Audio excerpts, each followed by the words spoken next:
최근 우리 무기를 대량 구매하는 등 우리와의 교류를 확대하고 있는 폴란드. 방산뿐 아니라 다른 분야에서도 교류를 확대하고 현지 정관계 인사들도 한국을 파트너라고 말하고 있어 폴란드는 제2의 한국이라는 말도 나오고 있지요. 그런데 과거부터 한국과 연관되어 있을지도 모른다는 가능성이 진지하게 제기되고 있는 다른 동유럽 국가가 있습니다. 그것도 우리한테도 너무나 익숙한 어떤 문양과 함께 말이지요. 그들의 정체는 과연 무엇인지 알아보겠습니다. 때는 1884년 루마니아의 이마시주. 주도 이아시와 타르구 프루모스를 잇는 도로의 보수 공사 중 웬 도자기 파편들이 발견되었습니다. 이에 민속학자 테오도르 브라다는 해당 파편들을 발견된 곳 근처에 있던 마을 쿠쿠테니에 채석장에서 발굴된 도자기들과 테라코타상과 비교해보고 유사성을 찾았는데요. 이듬해 봄부터 1889년까지 쿠쿠테니 지역을 중심으로 본격적인 발굴을 한 결과 수많은 유물들이 세상의 모습을 드러냈지요. 비슷한 시기 루마니아의 이웃 나라인 우크라이나의 트리필랴라는 곳에서도 쿠쿠테니에서 발굴된 것과 유사한 형태의 유물들이 여러 출토되었는데요.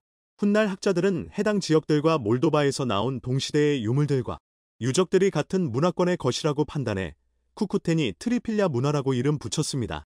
루마니아와 몰도바, 우크라이나의 결친 광범위한 영역에 형성된 이 쿠쿠테니 트리필랴 문화는 기원전 4800년터부터 3000년을 전후에 존재했던 걸로 추정되는데요. 고고학적으로 신석기에서 청동기에 속하는 시기답게 이들은 농업과 목축을 하며 생활했고 적게는 2만 명, 많게는 4만 6천 명에 달하는 사람들이 함께 마을이나 도시를 형성하며 산 것으로 추측됩니다. 다른 지역들 기준으로도 이제 막 4대 문명이 형성되던 시기였음을 생각하면 아주 큰 규모임을 말 수 있는데요. 그런 시기에 기존의 고대 유럽 문명의 중심으로 여겨졌던 그리스나 에게에 이탈리아도 아닌 동유럽에서 수만 명이 함께 산 것으로 추정되는 유적이라고 하니 고고학계의 이목이 집중되는 건 당연지사. 그런 쿠쿠테니 트리필랴 문화권의 유적에서 우리의 눈길을 사로잡는 유물이 나왔습니다. 수천 년 전에 만들어졌다는 걸 고려하면 상당히 수준 높은 이 도자기의 안쪽에 보이는 저 문양. 어딘가 모르게 많이 익숙하다는 느낌이 드시는 분들이 계실 건데요. 네, 맞습니다. 바로 태극 문양이지요. 태극 문양은 예부터 아시아견에서 널리 쓰였는데요. 특히 우리 민족은 중국 도교나 유교에서 해당 문양을 태극이라 이름 부리기 전부터 사용해왔고 조선시대 어기에도 태극을 넣을 정도로 태극 문양을 애용했습니다. 그런 태극 문양이 루마니아의 고대 유물에서 나왔다는 건 그 자체로 매우 흥미롭지요. 물론 태극 자체는 우리만이 아닌 다른 아시아권에서도 쓰였기에 그것만으로 우리와 진짜 연관이 되어 있는지 단정하기는 이릅니다.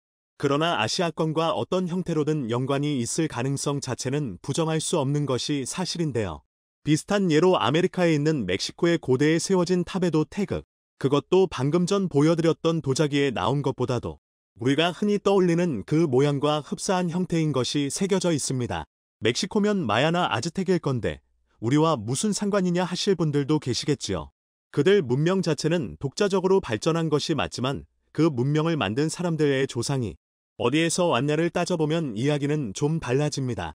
아시는 분들은 아시겠지만 아메리카 대륙의 사람이 건너간 때는 빙하기의 알래스카와 시베리아 극동 지역이 아직 땅으로 이어져 있던 시기인데요. 그때 건너갔던 사람들은 동부 유라시아인 즉 아시아계가 상당수였던 것으로 추정되고 있습니다. 실제로 아메리카 원주민 중 아시아와 가장 가까운 알래스카 등 북극권에 많이 사는 이누이트나 유피, 알류트 등의 민족들은 생김새에서도 짐작할 수 있듯 동북아시아 사람들과 유전적 거리가 아주 가깝지요.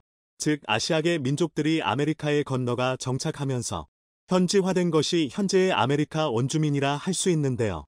그들이 남미로 내려오는 도중 정착한 멕시코에서 태극 문양이 나온 것도 그러한 관점에서 보면 전혀 이상할 것이 없습니다. 아시아에서 건너왔던 사람들이 아시아에서 비롯된 걸 쓰는 건 어찌 보면 당연하니까요. 쿠쿠테니 트리펄리아 문화권에서 발굴된 유물들도 자세히 보면 단순히 태극 문양뿐 아니라 여러 면에서 우리와 유사한 부분이 있음을 알 수 있습니다. 우선 새겨진 문양 이전의 기본적인 도자기의 모양부터 우리 한반도에서 나온 것들과 많이 비슷한 게 보이실 건데요. 쿠쿠테니 트리필리아 문화권보다 서쪽에 있었던 빈차 문화권에서도 우리 옛 유물들과 유사한 형태의 유물들이 홀토되었습니다. 생긴 것만 아니라 용도도 거의 흡사했음을 알 수 있지요. 쓰던 물건만 아니라 사는 곳도 많이 비슷합니다. 이 사진을 보면 우리나라 옛날 집 같지요? 이건 쿠쿠테니인들이 살던 짐을 복원한 겁니다. 바깥의 전체적인 외형도 유럽보다는 아시아 쪽에서 많이 볼 수 있을 것 같은 모양새지요. 그들 개개인의 집만이 아니라 마을이나 도시의 전체적인 외관도 한반도나 만주의 청동기 시대 마을과 비슷하게 느껴지는 부분이 많습니다. 특히 신전을 복원한 그림을 보면 우리나라 청동기 때 움집을 사이즈를 크게 한 것 같은 형태인데요. 이런 것들을 보면 우리와 쿠쿠테니 트리필랴, 문화권 간의 관계성 여부를 진지하게 생각하지 않을 수 없습니다. 실제로 유럽에는 튀르키예나 헝가리, 핀란드처럼 아시아견 유목 민족들이 정착해서 세운 나라들이 있지요. 쿠쿠테니 트리필랴도 그런 나라들처럼 아시아에서 온 유목 민족들에 의해 세워졌을 것으로 추정케 할 수 있는 풍습이 있었습니다. 바로 주기적으로 마을을 불태우는 것. 루마니아 포두리에서 발견된 해당 문화권 유적에서는 주기적으로 불태웠다가 다시 짓는 것을 반복한 흔적이 무려 13층에 걸쳐서 발굴되었는데요. 이를 바탕으로 계산해 본 결과 60터부터 80년마다 마을을 불태운 것으로 결론이 났습니다. 이렇게 자기가 살거나 활동한 흔적을 철저히 없애는 건 사냥이나 유목을 하는 민족들이 혹시 모를 적의 추격에 대비하기 위해 하는 행동인데요. 이 부분에서 우리는 이들이 우리 민족과 관련되어 있을 가능성을 찾을 수 있습니다. 우리 민족 최초의 국가인 고조선의 건국 신화에서 곰과 호랑이가 사람이 되려고 동굴 안에서 쑥과 마늘을 먹으며 지내다 호랑이는 포기하고 도망쳤다는 내용이 있지요. 신화가 인간 역사를 돌려서 표현한 것임을 고려하면 이는 고조선보다 이전 시대에 우리의 조상에 해당하는 유목민 세력들 간에 다들이 있었고 여기서 패한 세력은 다른 곳으로 달아났다는 결로 해석할 수 있습니다. 그럼 그 달아난 또 다른 조상들은 어디로 갔을까요? 그 유력한 후보지가 바로 서쪽, 유럽입니다. 이를 뒷받침해주는 것이 리투아니아의 고고학자 마리아 김부타스가 주장한 쿠르간 가설인데요. 흑해동 북부에 있었던 얌나야 문화권의 유적에서 발견된 무덤 양식인 쿠르간에서 이름을 따온 이 가설은 해당 지역을 중심으로 인도유럽어 문화가 퍼져나갔다고 주장합니다. 그런데 이 쿠르간이라는 무덤 양식 어디서 많이 보지 않으셨습니까? 경주에 가면 많이 볼 수 있는 고분들하고 아주 흡사하다고 느끼셨을 겁니다. 같은 특혜 지역의 크림 반도에 있는 쿠르간 양식으로 분류되는 무덤도 외부건 내부건 우리 옛 고분들하고 비슷한 형태임을 말 수 있지요. 유럽과 동아시아 사이에 있는 중앙아시아의 카자흐스탄 내도 우리 옛 무덤과 비슷한 형태의 무덤인 페르바야 마야 유적이 있습니다. 석실 개봉을 위해 발굴 과정에서 해체되었지만 이를 복원한 모습을 보면 서울 강동구 석촌동에 있는 백제 고분과 유사한 걸 알 수 있지요. 심지어 북유럽인 스웨덴에도 5터부터 6세기 것으로 추정되는 신라의 것과 유사한 모양의 봉분이 여러 있는데요. 이는 우리 조상들을 포함한 아시아 유목민들이 중앙아시아를 거쳐 동유럽까지 갔을 가능성이 매우 높을 말해줍니다. 스웨덴에도 저런 무덤이 있는 건 핀족, 현 핀란드인 과 사미족 등 아시아권에서 비롯된 민족들이 현재의 스웨덴에 해당하는 지역에서도 살았거나 살고 있다는 걸 생각하면 설명이 충분히 가능하지요. 쿠르간 가설은 가설이라는 말이 붙은 것에서 알 수 있듯 학계 정설은 아닙니다. 피라미드 양식 무덤이 동서양과 시대를 막론하고 발견되는 것처럼 무덤 모양이 비슷한 것, 민족적 유서성 외에도 무덤으로서 가장 효율적인 형태를 택하다 보니 그런 것일 가능성이 있으니까요. 하지만 앞에서 언급된 태급 문양을 비롯해 한반도의 것들과 매우 유사한 형태의 유물을까지 생각하면 우리와의 관련성이 있을 가능성을 부정할 수는 없습니다. 일례로 쿠쿠테니 트리필랴 문화견 주민들이 현생 슬라브족, 즉 아시아계인 마자르족에서 비롯된 헝가리인 등의 예외를 뺀 대부분의 동유럽인들의 조상일 것이라는 주장도 나왔지만 현재는 거의 폐기되다시피 했지요. 바꿔 말하면 쿠쿠테니 트리필랴 사람들도 마자르족처럼 슬라브족과는 별개의 다른 민족일 가능성이 크다는 건데요. 그럼 그들은 누구일까요? 각각 나일강과 티그리스, 유프라테스강이라는 최적의 환경에서 이미 정착 생활을 하고 있던 이집트인과 메소포타미아인들이 굳이 멀리 북쪽으로 갈 리 없었을 겁니다. 이는 같은 조건이었던 인도인들과 중국인들도 마찬가지였을 거고요. 그럼 남은 가능성은 하나. 아시아에서 살다 여러 이유로 삶의 터전을 옮겨야 했던 유목민들이었을 겁니다. 그 중에는 우리 조상들도 포함되어 있었을 가능성이 매우 크고요. 지금까지 루마니아의 쿠쿠테니, 트리필랴 유적에서 나온 유물이나 유적들이 우리 조상들의 것들과 유사한 점이 많고 실제 관련성이 있을 가능성 또한 크다는 걸 알아봤는데요. 단 이에 대한 근거가 되어줄 수 있는 주장이나 학설 중에는 정설이 아닌 가설인 것들도 있는 게 사실이지요. 따라서 그 가능성이 정말인지 알기 위해서는 추가적인 연구가 진행되어야 하고, 이를 위해서는 루마니아 등 관련국과의 협력이 필요하지만 분명한 사실이 하나 있습니다. 우리 아시아인들은 우리 스스로가 생각하는 것보다 훨씬 이전부터 각지에서 문명을 일궈왔다는 것, 그리고 거기엔 우리 한민족도 포함되어 있다는 것입니다. 애플이 심성에 대한 의존도를 낮추기 위해 마이크로 LED 집직 회로를 설계하는 등 첨단 디스플레이 개발에 직접 참여하고 있다고 일본 경제매체 니케이 아시아가 지난 5월 18일 보도했습니다. 그와 관련해 애플은 지난 10월 5일 아심찬 비전 프로를 발표하면서 호평을 일으켰지만 디스플레이의 수율과 부품 수급에 따른 문제로 생산 대수를 대폭 줄이게 됐다고 4일 파이낸셜 타임즈 FT가 보도했습니다. 킴국은 지난 6월 5일 애플 세계 개발자 회의 WWDC에서 가상현실 VR과 증강현실 AR을 아우르는 흔합현실 MR 헤드셋인 비전 프로를 공개했습니다. 애플이 약 7년의 길쳐 1000명이 넘는 개발자를 두업해 비전 프로를 개발하면서 국은 해당 제품이 공간 컴퓨팅 플랫폼이라며 아이폰 이후 가장 새로운 핵심적인 기기의 탄생이다 고 지링스러워했습니다. 특히 팀제된 마이크로 OLED는 초소형 고해질 디스플레이로 알려지면서 많은 주목을 받았습니다. 반도체 처림 실리콘 웨이퍼의 유기고를 중화하는 빙식으로 제조하기 때문에 올레도스 OLED에서 OLED 온 실리컨로 불리는 마이크로 OLED는 그런 특징에 따라 미세공정 경쟁력을 갖춘 반도체 기업과 디스플레이 업체 간 제품 개발을 위한 활종현행이 필수입니다. 따라서 소니는 반도체 제조에 김짐이 있는 TSMC와 힘입해 애플 비전 프로용 마이크로 OLED를 개발 생산해내면서 심신과 LG의 독주에 제동이 길렸다고 외신들은 보도했습니다. 애플은 1년 동안 목표 판매량이 100만 대인 비전 프로를 2024년 초에 출시할 예정이라며 지난달 제품 공개 후 역시 애플이다는 전 세계 많은 소비자들의 호평을 받으며 득에 양양했습니다. 그런데 그런 상황에서 애플은 난관에 부딪혔습니다. 애플이 소니와 TSMC에 요청하면서 개발된 마이크로 OLED 디스플레이를 팀제한 아심작 비전 프로가 시판도 되기 전에 디스플레이 수율 문제에 부딪히며 당초 내부에서 기대했던 목표 생산량에 한참 못 미칠 것으로 전망됐기 때문입니다.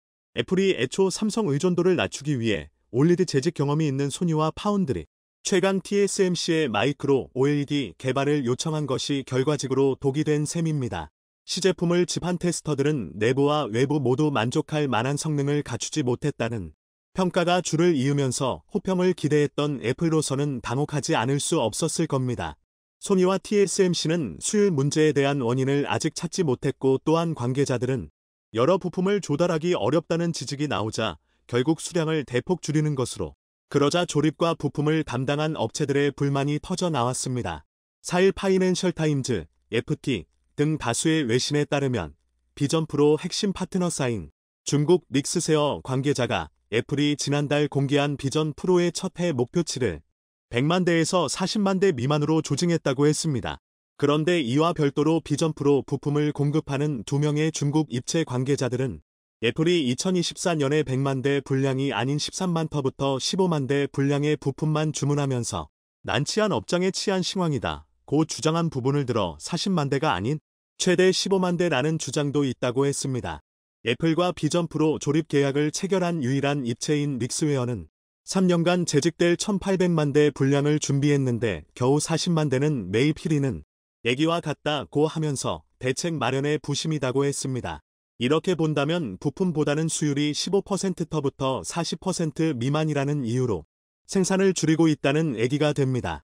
블룸버그 등신은 애플이 1세대의 문제를 들어 이미 2세대 비전 프로 개발을 심싱 디스플레이와 시작했다고 전했고 FT는 애플이 차세대 제품에서 디스플레이 문제 해결과 제조 원가를 낮추기 위해 한국에 심성 및 LG와 긴밀한 논의에 들어 있다고 보도했습니다. 심싱 디스플레이 관계자는 이 같은 사실 확인에 대해 애플과 많은 이해관계가 읽혀 있어 아직 확인해 줄 수 있다고 밝혔습니다. 심싱 디스플레이는 2024년 양산을 할 것으로 알려져 있습니다. 애플은 이외에 애플은 지난 10년 동안 마이크로 LED 연구 개발과 샘플 재직에 최소 10억 달러, 약 1조 3,360억 원을 투자했다고 수년 칸 해당 프로젝트에 직접 참여한 관계자가 밝혔습니다. 마이크로 LED는 더 높은 색상 진화도와 더 높은 밝기, 전력 효율도 높아 OLED의 대안으로 꼽힙니다. 애플은 미국, 대만, 일본의 디스플레이 R&D 팀을 두고 있는데 해당 공장은 대만 룡탄 지구에 있는 애플의 비밀 R&D 시설에서 수행되고 있는 것으로 알려져 있습니다. 대만에 있는 팀에는 1000명이 넘고 대만 룡탄 시설은 애플이 소니와 TSMC와 협력해 이번에 공개한 비전 프로의 마이크로 올리드 디스플레이 기술을 개발한 곳이기도 합니다.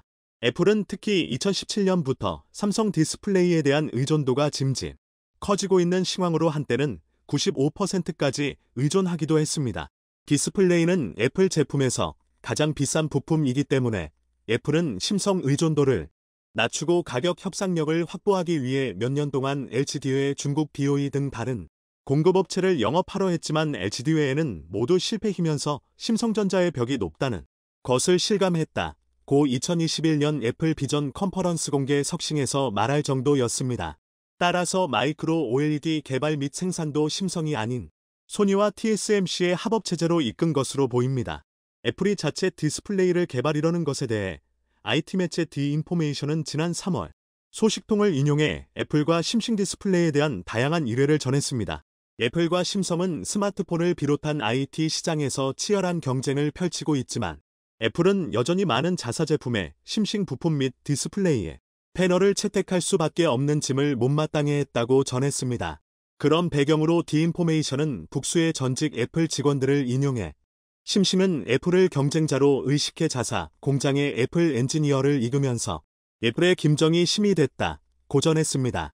2017년 애플 개발자들이 심싱 디스플레이 관계자들을 만나기 위해 한국을 방문했지만 사무실이 아닌 호텔에서 원격으로 만났으며 심성 디스플레이에 대한 추가 정보를 묻는 설문지를 보내자 기밀이라고 찍혀있는 문서를 받은 직도 있다고 디인포메이션은 보도했습니다. 또 애플이 첫 번째 아이패드 미니 레티나 모델의 심싱 디스플레이에 LCD를 공급받은 이후 교체를 요구한 적이 있는데 심성 측이 거부해 패널을 그대로 시용한 일도 있었고 몇 년 후 맥북 디스플레이에서도 유사한 시건이 되풀이된 것으로 알려져 있다고 했습니다. 이런 이유로 애플이 심성 디스플레이 의존도를 낮추기 위해 여러 차례 많은 노력을 벌였지만 결국 실패를 거듭하고 있다 고 보도했습니다.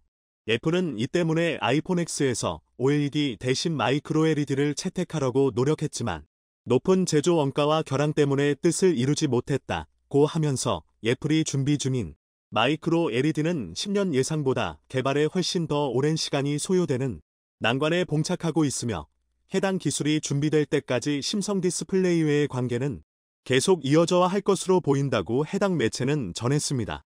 그러나 이에 대해 심싱 디스플레이에서 근무했던 전직 임원은 심성이 애플을 견제했다는 내용에 대해 전혀 사실무근이다 고 일측히면서 심싱은 신뢰 하나로 성공한 기업이다 고 잘라 말했습니다.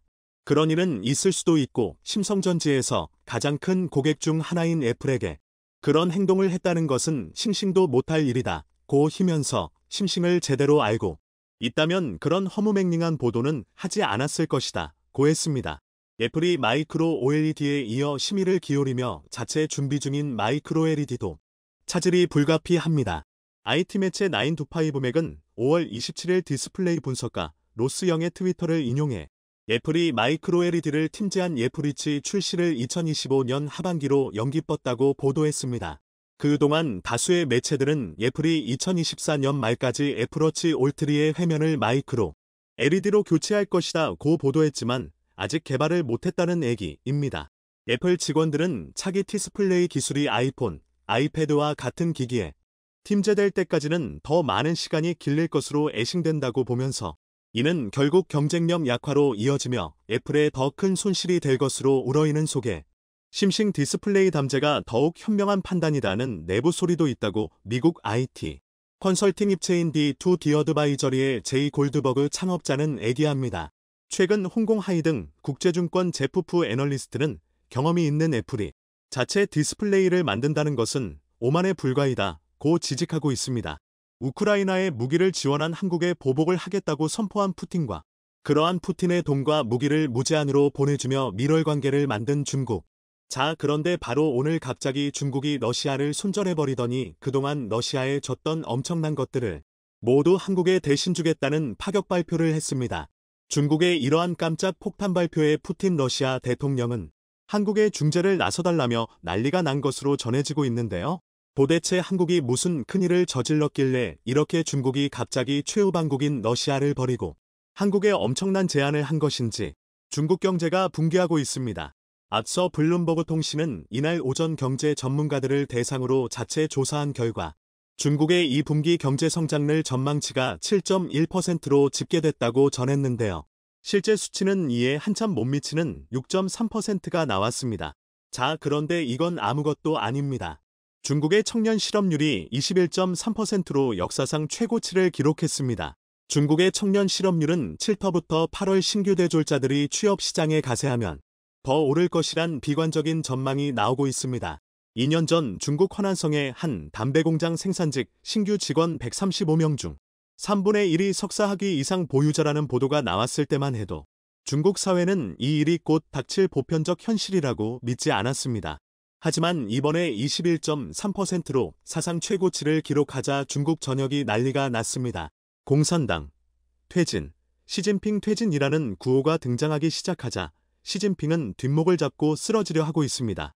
지난 수십 년 동안 이렇게 공산당에 대한 반감을 드러낸 시위는 매우 드문 일로 시진핑 퇴진을 외치는 청년과 이들의 부모까지 더하면 그 숫자가 상상을 뛰어넘고 있습니다. 2000년대 이후 출생자를 뜻하는 링링허우, 영명후는 중국 공산당 핵심 지지층이었습니다. 영대 후반터부터 20대 초반인 링링허우는 민족주의와 애국주의로 철저히 무장돼 있습니다. 1989년天安문, 천안문 민주화 시위로 가슴 철렁한 중국 공산당이 재발 방지를 위해 국가주의 교육을 강화한 세대입니다. 당시 중국 공산당은 중국이 당한 수모의 역사를 교육해 민족주의 씨앗을 뿌렸습니다. 민족주의가 응집되면서 자연스럽게 애국주의로 굳어졌고 이는 공산당 지지로 이어졌습니다. 여기에 개혁개방 경제적 성과까지 더해졌습니다. 링링허우는 물론이고 1990년대 이후 태어난 30대 주링허우, 구령후까지 학창시절 경제 성장 혜택을 고스란히 받았습니다. 교사들은 공산당 덕택에 중국이 세계 2위 경제대국이 됐다고 가르쳤습니다. 이런 심리를 시진핑, 습근평, 중국 국가주석은 잘 파고들었습니다. 시 주석이 가장 많이 사용하는 중화민족 위대한 부흥 중국몽 같은 주링허우 링링허우의 피 끓는 가슴을 겨냥했습니다. 하지만 경제적 위기가 닥치자 믿었던 청년들이 공산당의 등을 돌리는 모습을 보이고 있습니다. 임대근 한국외국어대 글로벌문화 콘텐츠학과 교수, 중국 전공는 링링허우 세대는 중국이 개혁개방을 완수한 이후 자유로운 어린 시절을 보냈고 대부분 형제자매 없이 부모와 조부모, 외조부모 등 6명의 관리를 받으며 유복하게 자랐을 확률이 높다며 하지만 이들이 성인이 돼서 사회에 진출할 때가 되자 어렸을 때와 전혀 다른 세계가 펼쳐진 것이라고 그 배경을 설명했습니다. 절망과 자조가 클 수밖에 없죠. 이들의 분노는 결국 시진팡과 공산당으로 향했습니다. 최근 중국 청년들 사이에서는 쿵이지, 공을기, 문학이 유행하고 있습니다. 청년들이 소셜미디어에 스스로를 쿵이지라고 부르면서 삶을 자조하는 글을 올립니다. 쿵이지는 중국 근현대 작가 노신의 단편소설 쿵이지의 주인공입니다. 청나라 말기 지식인 쿵이지는 과거 시험에 연연하다 밥벌이조차 못합니다. 생계를 위해 도둑질까지 하면서도 선비 신분을 상징하는 낡은 장삼을 끝내 벗지 않았습니다. 고학력 대학 졸업장 굴레를 벗어 던지지 못하고 저임금 일자리를 거들떠보지 않는 스스로를 쿵이지에 빗대 자조하는 것입니다. 한 청년은 소셜미디어에 학벌은 성공을 위한 디딤돌이라는데 나는 거기서 내려올 수 없다는 것을 발견했다면서 결국엔 장삼을 벗지 못한 쿵이지와 다름없다는 것을 깨달았다고 토로했습니다. 다른 청년은 람보르기니를 운전하는 그대여 열심히 살라고 내게 조언하지 마. 나는 밝고 명랑한 쿵이지. 힘없고 가난해 아등바등 살지라는 노래. 밝고 명랑한 쿵이지 노랫말을 올렸습니다. 이 노래는 중국판 동영상 플랫폼 비리비리에 올라와 조회수 400만 회를 넘겼지만 바로 삭제됐습니다. 중국판 트위터인 웨이보에는 열심히 공부한 끝에 쿵이지 신세가 됐다는 한탄이 줄을 잇고 있습니다. 공부하지 않았다면 나사를 조이는 노동의 기쁨을 알고 만족했을 텐데 이 세대가 대학에 못 갔다 했을 때 우린 비웃지 않았다. 그런데 그들은 대학까지 나왔는데 출세를 못했느냐며 우리를 조롱한다. 같은 글이 쏟아지고 있습니다.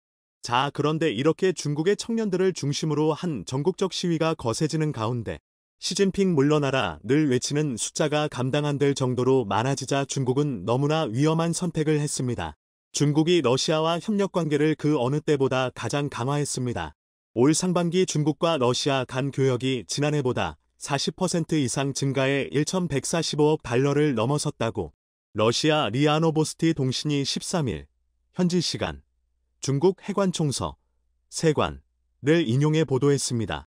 한국이나 미국과의 외교관계 개선을 통해 중국 경제를 일으키려 하는 것이 아니라 러시아와 극비리에 너무나도 거대한 계약을 체결한 것인데요.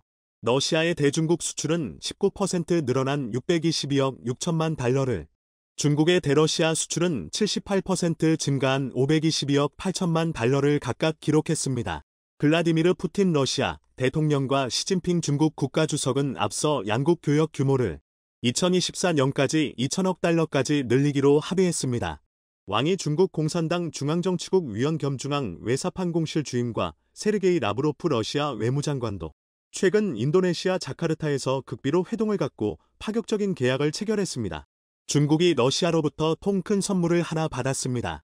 뭐 하나 부족할 것 없을 듯한 광활한 국토를 자랑하는 중국이 딱 하나 아쉬운 소리를 해야 했던 바닷길입니다.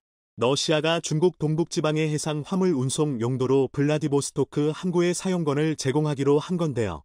이를 두고 전 세계의 이목이 쏠리고 있습니다. 지금 이 시국의 바닷길을 열어준 건 그만한 이유가 있지 않겠느냐는 겁니다. 중국 지린성에 인접한 블라디보스토크 항구는 겨울에도 얼지 않는 부동항으로 알려져 있습니다. 러시아에서는 극동지역 제1항구로도 불린다고 합니다. 원래는 중국의 영토였지만 1860년 베이징 조약으로 러시아 영토가 됐는데 이후 중국이 163년간 계속해서 아쉬움을 삼켜야 했던 곳이기도 합니다. 중국 동북지방에는 항구가 없습니다. 헤이룽장성과 지린성에서 물자가 풍부하게 나고 있지만 정작 이 물자를 다른 지역으로 옮겨 활용하기는 어려운 지리적 조건입니다. 그래서 아쉬운 대로 보통 육로를 통해 랴오닝성의 다롄항으로 물자를 이동시킨 뒤 다시 해로를 통해 남방 지역으로 운송해왔습니다. 이렇게 다롄항으로 물자를 옮기기 위한 육상 운송 거리는 1000km에 달합니다. 많은 비용이 수반될 수밖에 없습니다. 반면 블라디보스토크항을 이용하게 되면 육상 운송로가 200km로 눈에 띄게 줄어듭니다. 중국 입장에서는 물류비를 대폭 절감할 수 있게 되는 겁니다.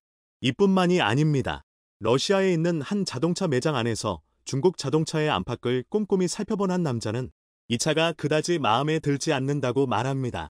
그는 500만에서 600만 루블의 가격은 이 차에 비해 너무 비쌉니다. 그들이 사용한 플라스틱을 보세요. 정말 싸구려 같아요. 그런데도 이 남자가 자신의 볼보 승용차를 중국 자동차로 바꾸려고 하는 데는 이유가 있습니다. 우크라이나 전쟁으로 볼보가 러시아에서 판매를 중단하면서 자동차 부품을 구하기 어려워졌기 때문입니다. 지난 1월부터 2월까지 중국 자동차의 러시아 시장 점유율은 37%로 전년 동기 9%보다 4배가량 급증했습니다. 반면 한국과 일본, 유럽 브랜드의 매출은 70%에서 22%로 급감했습니다. 러시아 스마트폰 시장에서도 점유율 1, 2위였던 삼성전자와 애플이 전쟁 이후 자리를 빼앗기며 중국 샤오미가 1위를 차지했습니다. 이처럼 서방 기업들이 떠난 러시아에는 요즘 중국 기업들이 무혈입성하고 있습니다. 윌리엄 번스밋 셰의 국장은 러시아가 점점 더 중국에 의존하고 있는 현실을 보면 시간이 지남에 따라 중국의 경제 식민지가 되고 있다 전했습니다. 자, 그런데 대반전이 일어났습니다. 2014년 러시아가 강제 병합한 우크라이나 크림반도와 러시아 본토를 잇는 크림대교의 통행이 17일 현지 시간 긴급 중단됐다고 로이터 통신과 타스 통신이 보도했습니다. 보도에 따르면 세르게이 악슈노프 크림 자치공화국 수반은 텔레그램에 올린 글에서 비상 상황 때문에 러시아 크라스노다르와 크림반도를 잇는 크림대교의 통행이 중단됐다고 밝혔습니다. 그는 크라스노다르로부터 145번째 교각 구역에서 비상 상황이 발생했다. 사법당국과 모든 담당 기관이 활동에 나섰다고 말했습니다. 악슈노프는 비탈리 사벨리에프 러시아 교통부 장관과 대화를 하고 상황 복구를 위한 조처를 했다고 덧붙였으나 구체적으로 어떤 상황이 발생했는지는 언급하지 않았습니다. 그런 가운데 우크라이나 언론사인 RBC 우크라이나 통신은 크림대교 방면에서 폭음이 들렸다고 보도했습니다. 러시아 용병기업 바그너 그룹과 연계된 텔레그램 채널 그레이존은 이날 오전 3시 4분과 3시 20분에 각각 한 차례씩 크림대교를 겨냥해 2번의 타격이 이뤄졌다고 전했습니다. 연기가 피어오르는 파괴된 크림대교의 사진이 공개됐는데요. 확실해 보이죠? 크림반도와 러시아 본토를 직접 연결하는 유일한 통로인 크림대교는 작년 2월 24일 러시아가 우크라이나를 침공한 이후 러시아군의 핵심 보급로 역할을 해왔는데요. 이를 복구하려면 앞으로 수개월이 걸립니다.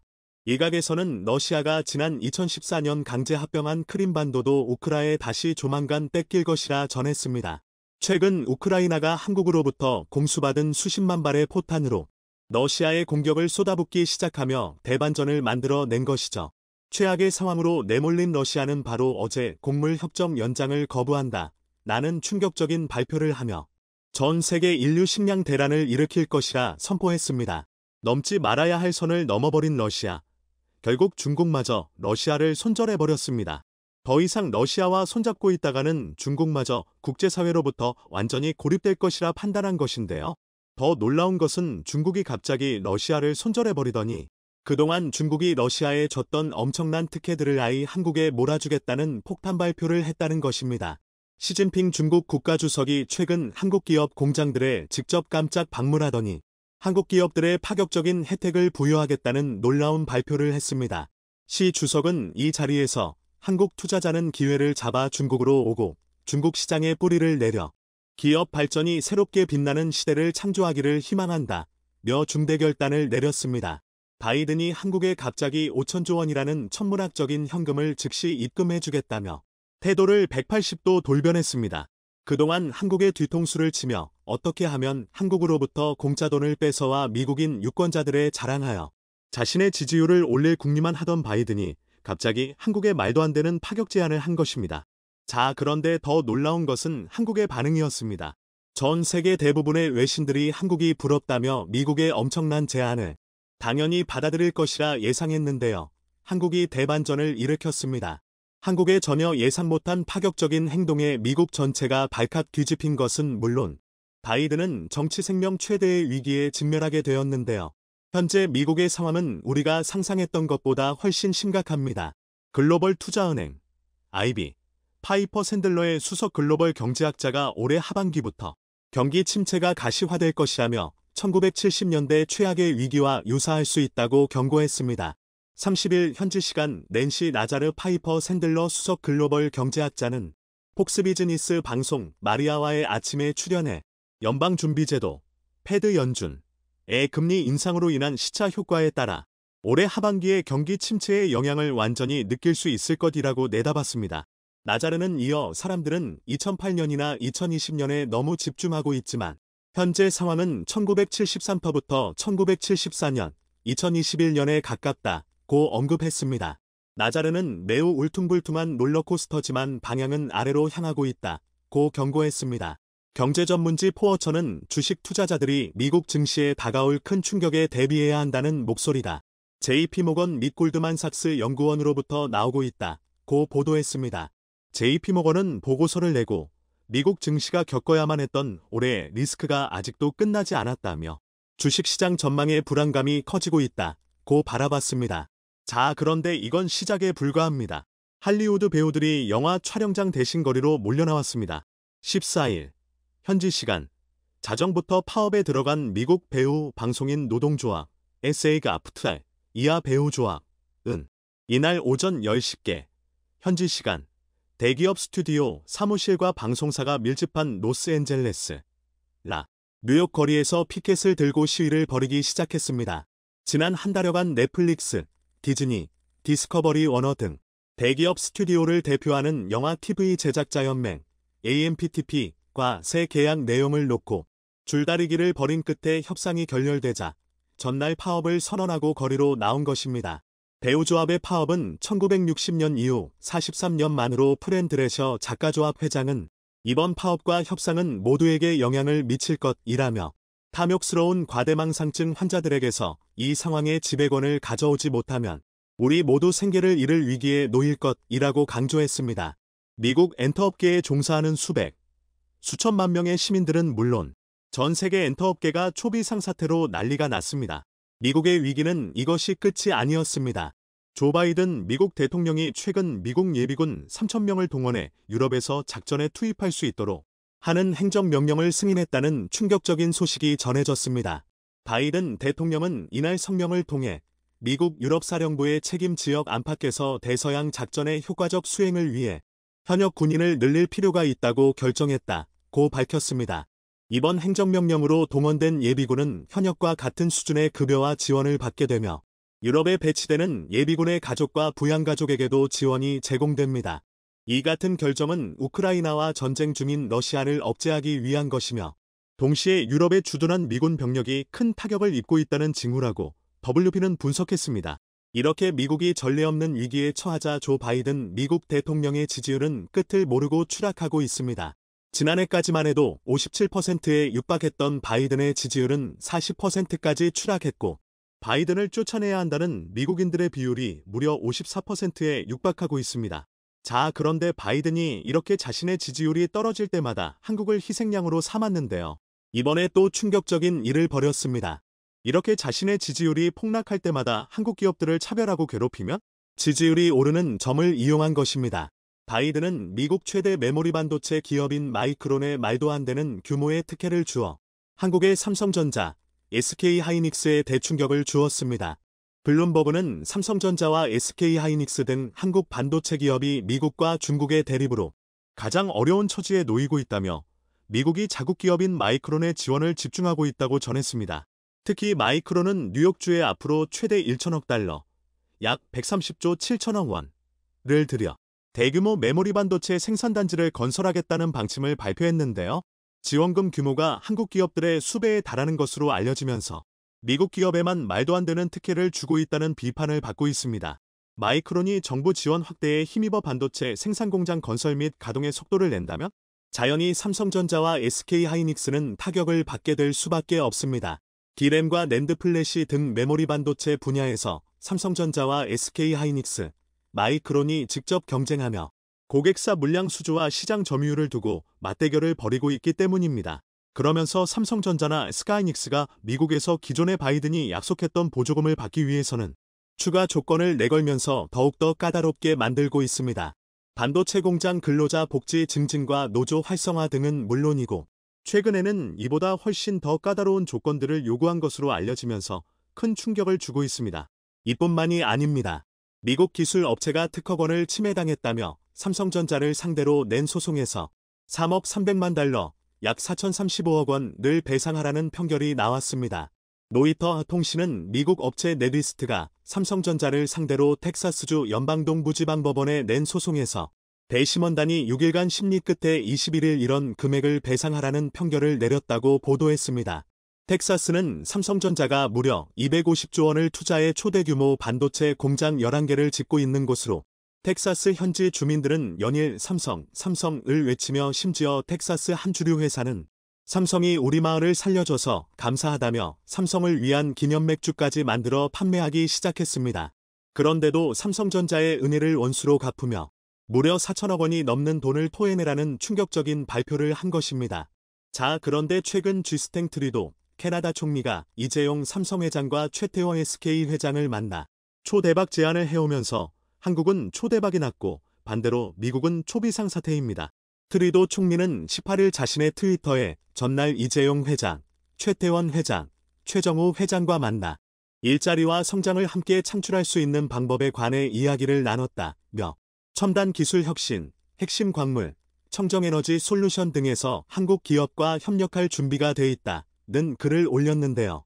바이든은 이 글을 보더니 격하게 분노한 것으로 전해졌습니다. 트리도 캐나다 총리의 폭탄 발표에 이어 곧 캐나다는 엄청난 중대 결단을 내렸는데요. 캐나다가 당연히 미국이나 일본에 줄 알았던 80조 원이 넘는 초대형 잠수함 도입 사업에서 미국이나 일본 아닌 한국을 선택한다는 보도에 발칵 뒤집혔습니다. 캐나다 해군이 미국이 아닌 한국을 방문해 국산 잠수함에 직접 승선하고 조선소를 둘러본 사실이 밝혀졌는데요. 올 방한해 조선소 현장을 찾은 데 이어 다시 국내 잠수함 현황과 건조시설을 다시 둘러보는 것으로 한 번도 아닌 두 번이나 방문했다는 것은 이미 사실상 캐나다가 한국으로 확정했다는 것이 전문가들의 공동된 의견입니다. 캐나다가 미국까지 버리고 한국을 선택하게 만든 것은 바로 이 도산 안창호급 잠수함을 개량한 DSM-3000이었습니다. 이 잠수함은 리튬 배터리를 탑재해 잠항 시간을 늘리고 수직 발사관도 있어 잠수함 발사 탄도미사일 SLBM도 운용 가능한 것으로 알려지면서 캐나다 해군을 깜짝 놀래켰습니다. 특히 선내에 많은 기능이 자동화돼 있어 잠수함 승조원이 부족한 캐나다 해군에 적합하다는 평가를 받고 있습니다. 이뿐만이 아닙니다. 캐나다는 미국 대신 캐나다가 전기차 거점이 될 것이라며 중국과 일본 기업들은 제쳐두고 한국에만 파격 제안을 하면 러브콜을 보내온 것으로 알려졌습니다. 캐나다는 미국 대신 캐나다가 북미 전기차 배터리 산업의 새로운 거점이 되겠다며 한국을 최적의 파트너로 정했다고 현지 언론들이 일제히 보도했습니다. 중국, 일본보다 밸류체인 전반에 걸쳐 우수한 기술력과 양산 능력을 지닌 한국이 적합하다고 판단한 것으로 알려졌는데요. 연방정부는 법안 발의에 앞서 리튬 등 배터리 핵심 광물 투자를 단행한 세계 중국 기업에 투자 철회를 명령하는 동시에 한국 기업들만 캐나다에서 특혜를 받을 수 있다는 파격적인 발표를 했습니다. 한국은 LG에너지솔루션, 삼성 SDI, SK온 등 세계 배터리 회사가 폭넓은 공급망을 자랑하고 포스코퓨처엠, 에코프로 등 핵심 소재 기업도 다수 포진했고 이들의 기술력은 단연 독보적인 세계 1위라고 평가했습니다. 최근에는 에그에너지솔루션 캐나다 합작법인에 무려 15조 원이라는 천문학적인 보조금을 지급하겠다고 발표하는 한편 캐나다 총리는 한국이 G7에 포함되어야 마땅하다며 가장 적극적으로 어필하고 있는 것으로 전해졌습니다.